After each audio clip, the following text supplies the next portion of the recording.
world is round and it moves. Once it meant death or imprisonment to say this. Now these facts are the first which we learn about the Earth. Let us begin with them and examine our world in a little more detail. First, consider the axis about which the Earth rotates. This is called the north-south axis. This end is the North Pole, and this the South Pole. Now, the Earth is not a perfect sphere, but is slightly flattened at the north and south poles. This flattening at the poles is taken into consideration when the various navigational tables are computed. But in our studies, we shall consider that the Earth is a sphere, that is, perfectly round. After all, the difference in nautical miles between this diameter and this diameter is only about 24 miles. We pass a plane through the Earth so that it intersects the midpoint of the axis, O, which is also the center of the Earth. The line formed where it cuts the surface is called a great circle. Moving the plane of a great circle so that it is at right angles or 90 degrees to the axis, we have a special great circle. It is called the equator. Because the plane of the equator is perpendicular to the axis, all points on the equator are the same distance from the poles.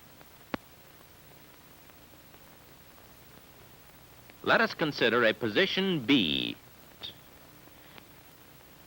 In moving from the equator to B, we travel a certain distance north on the Earth's surface. As we assume the Earth a sphere, this distance, AB, is an arc of a circle. It is measured by an angle L at the center of the Earth, O. The angle L is a measure of the latitude. Therefore, B is at a point latitude L degrees north of the equator. The arc AB is equal to the angle L, and therefore is also a measure of the latitude of B.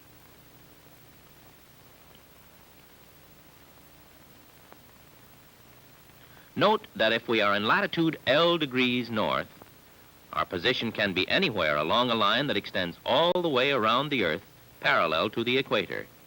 This line is called a parallel of latitude.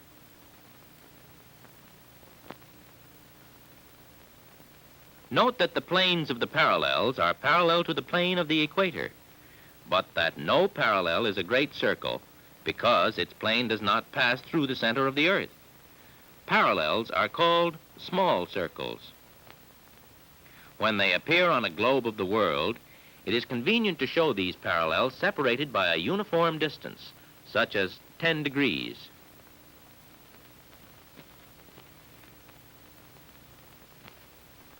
Any position on the Earth is defined by two coordinates. This one, latitude, is measured by the arc between the equator and the parallel of latitude, either north or south of the equator.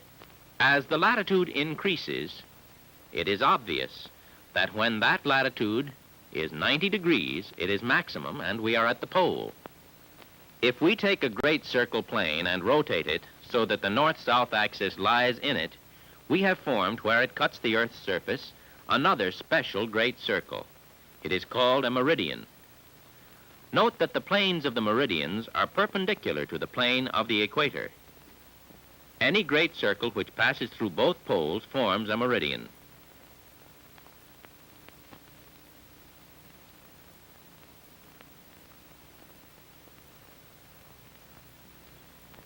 As we use the equator as an origin from which to measure the parallels, so we must establish a point of origin from which to measure the meridians. For this purpose, the meridian which passes through Greenwich, England, has been chosen as the origin. It passes through the Royal Observatory located there and is represented in the observatory by the crosswire mounted in a telescope. It is called the zero or prime meridian.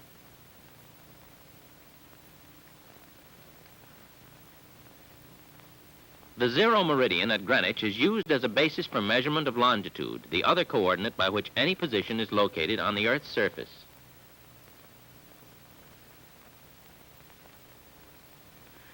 Longitude is measured by the angle at the center of the Earth between the plane of the Greenwich meridian and the plane of the meridian of the observer. The The longitude of a place is also the arc of the equator intercepted between the prime meridian and the meridian of the place. It is measured from the prime meridian toward the east or west through 180 degrees. It is important to note in measuring longitude that while meridians are great circles, only the half from the north to the south poles passing through the position is called the meridian of the observer.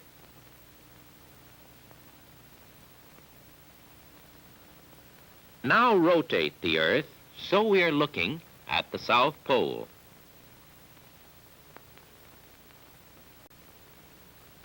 Note how longitude increases east and west from 0 degrees to 180 degrees. These two coordinates then, latitude and longitude, are used to locate positions on the Earth's surface.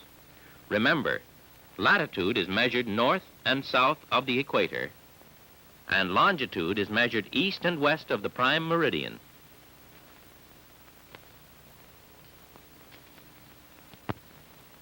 To show the practical use of latitude and longitude, we will locate some cities, approximately, by using these coordinates.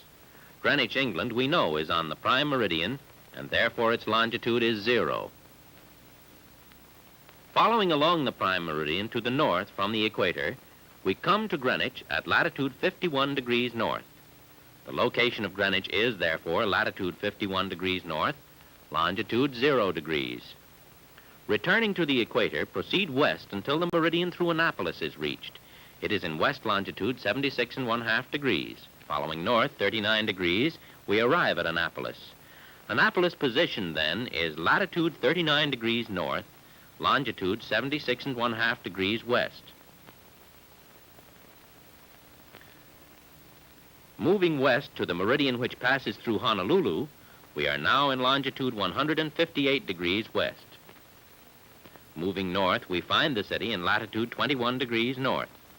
Its position, therefore, is latitude 21 degrees north, longitude 158 degrees west. Continuing further west, we reach the 180th meridian. We now enter east longitude and proceed to the meridian through Darwin. This is 131 degrees east longitude now, not west longitude as were the other cities. Moving south, we find Darwin at latitude 12 1/2 degrees south. Its position, latitude 12 1/2 degrees south, longitude 131 degrees east.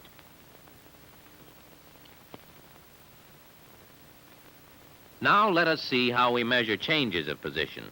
If our first position is latitude 40 degrees north and we wish to go to 10 degrees north, we travel south and change position 30 degrees. That is to say, our difference of latitude, which is represented by the letter L, is 30 degrees.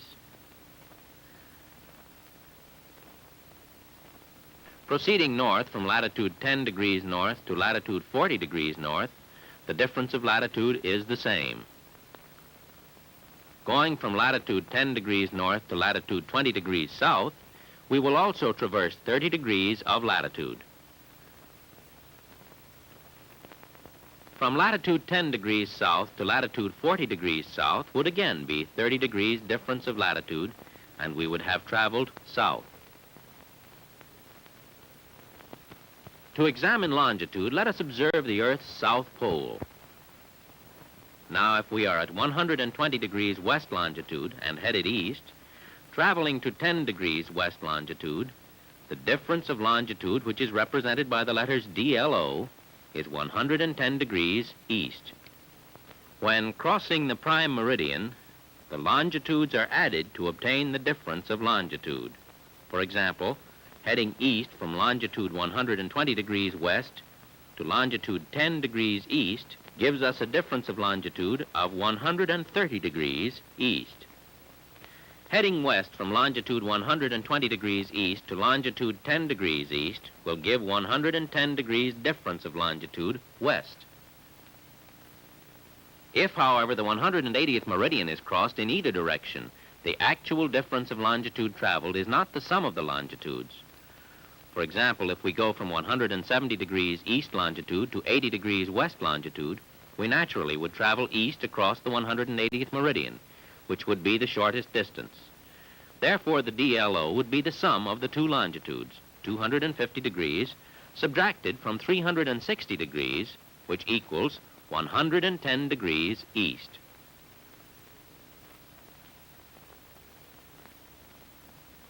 The reason for this, we can see, is that we would travel 10 degrees eastward to the 180th meridian, and then 100 degrees more to the eastward to reach the 80th west meridian, or a total of 110 degrees east.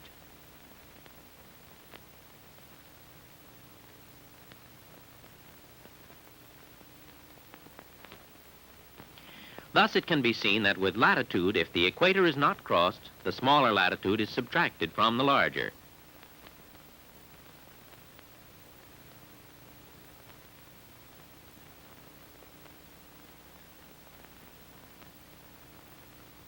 If the equator is crossed, the latitudes are added to obtain the total difference of latitude.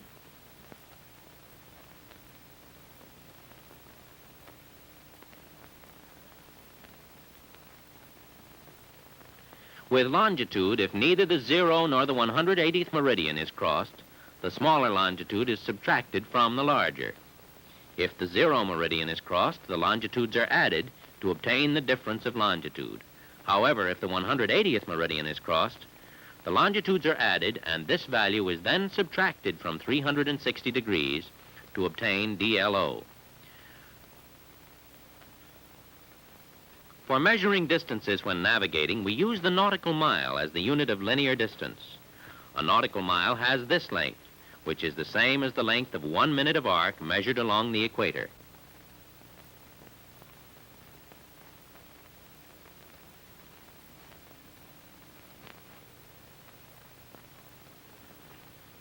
This particular unit was chosen because, for all practical purposes, it is equal to 1 minute of arc on any great circle of the Earth.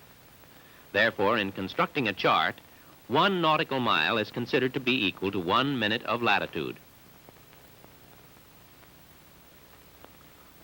A nautical mile is equal to 1 minute of longitude only at the equator. To show the reason for this, observe that the angle AOB is constant, so that the 5 degrees of longitude at the equator is still 5 degrees at the pole. On the other hand, watch what happens to the distance AB. It becomes less the further we move from the equator. This distance, measured in miles, is called departure. The angle between the meridians is constant regardless of latitude, and it's called difference of longitude, or DLO. It is important to remember that only at the equator does difference of longitude equal departure, and that everywhere else difference of longitude is numerically greater than departure.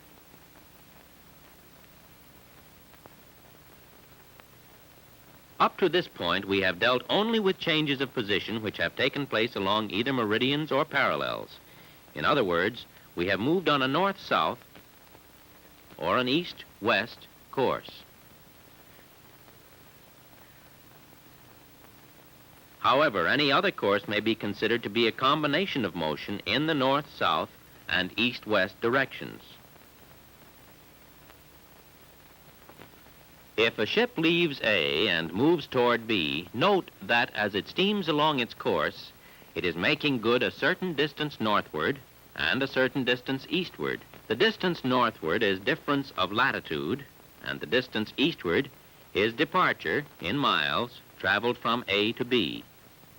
The angular distance to the eastward between the meridian of A and the meridian of B is the difference of longitude measured in degrees and minutes of arc. To determine the direction of the course from A to B, we measure this angle from the north direction of the meridian of A to the right to the course line.